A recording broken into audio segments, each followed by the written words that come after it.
Hello guys, you're already here. That's great. My name is Cheezy Cornelius, and today I got another story for you, and this one's called Little Red Riding Hood. Are you guys ready? That's great. Let's get started. Once upon a time, there was a little girl who was loved by everyone who looked at her, but most of all, her grandmother. And there was nothing she wouldn't have given to the child. Once, she gave her a little cap made of red velvet, which suited her so well that she would never wear anything else. So from then on, she was always called Little Red Riding Hood.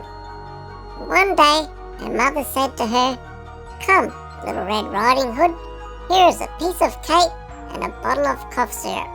Take them to your grandmother as she is ill and weak, and they will do her good.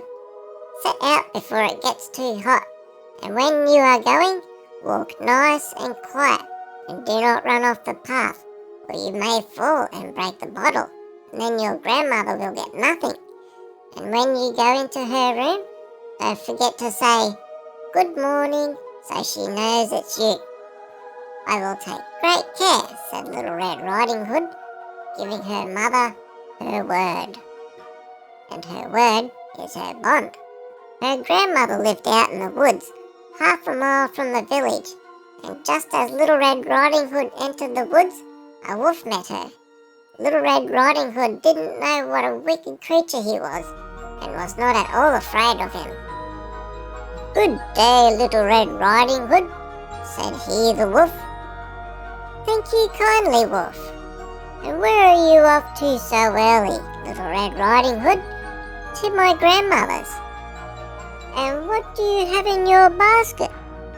"Well, I have cake and cough syrup. Yesterday was baking day, so poor sick grandmother needs to have something good to make her stronger." "Where does your grandmother live, Little Red Riding Hood?" "A good quarter of a mile further on in the woods. Her house stands under the 3 large oak trees."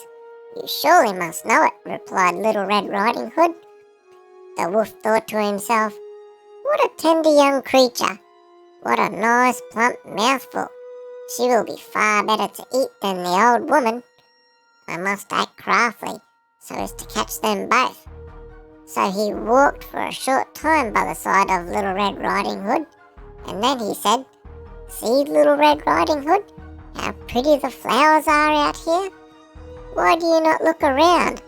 I believe that you don't hear how sweetly the birds are singing. You walk gravely along as if you were going to school, while everything else out here in the woods is merry." Little Red Riding Hood raised her eyes, and when she saw the sunbeams dancing here and there through the trees, the pretty flowers growing everywhere, she thought, "Suppose I'd take grandmother a fresh lot of flowers. That would please her too. It's so early in the day, and I should still get there in a good time." And so she ran from the path into the woods to look for the flowers, and whenever she picked one up that she fancied, she saw a prettier one further on, and ran after it, and got deeper and deeper into the woods. Meanwhile, the wolf ran straight to the grandmother's house and knocked at the door. "Who's there?" said the grandmother.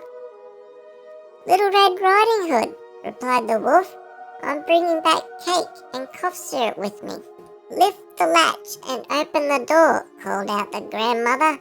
"I am too weak and cannot get up." The wolf lifted the hatch, and the door sprang open, and without saying a word, he went straight to the grandmother's bed, and he ate her whole. Then he put on her clothes, dressed himself up in her cap, laid himself in her bed, and drew the curtains.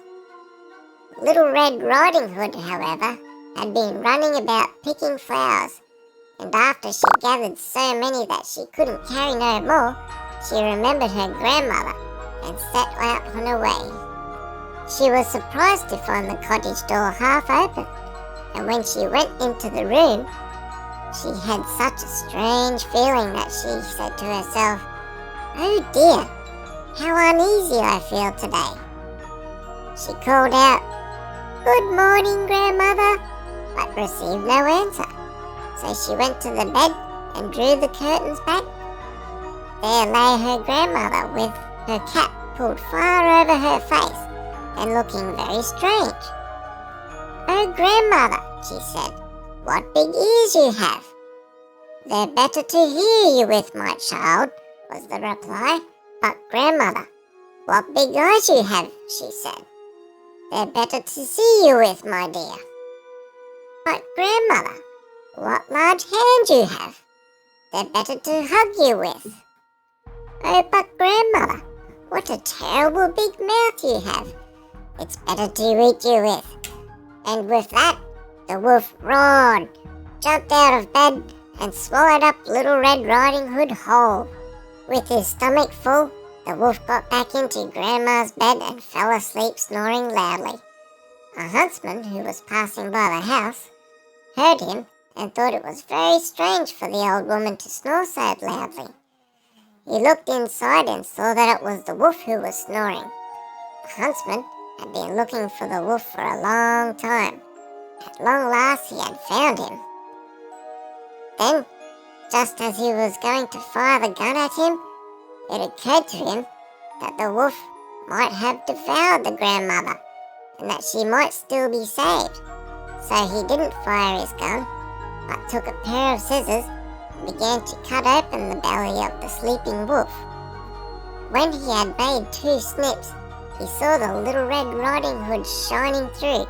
Then he made 2 more snips, and the little girl sprang out, crying, "Ah, how frightened I have been!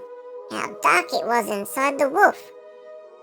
And after that, the aged grandmother came out alive also, but hardly able to breathe. Little Red Riding Hood, however, quickly fetched some stones with which they filled the wolf's belly with. And then he awoke. He wanted to run away, but the stones were so heavy that he collapsed at once and fell dead. Then all 3 were delighted. So the 3 ate some cake, happy in the knowledge that the wolf was not going to be a danger anymore. But then Little Red Riding Hood thought to herself, "As long as I'm alive, I will never leave the path by myself to run into the woods, especially after my mother had forbidden me to do so."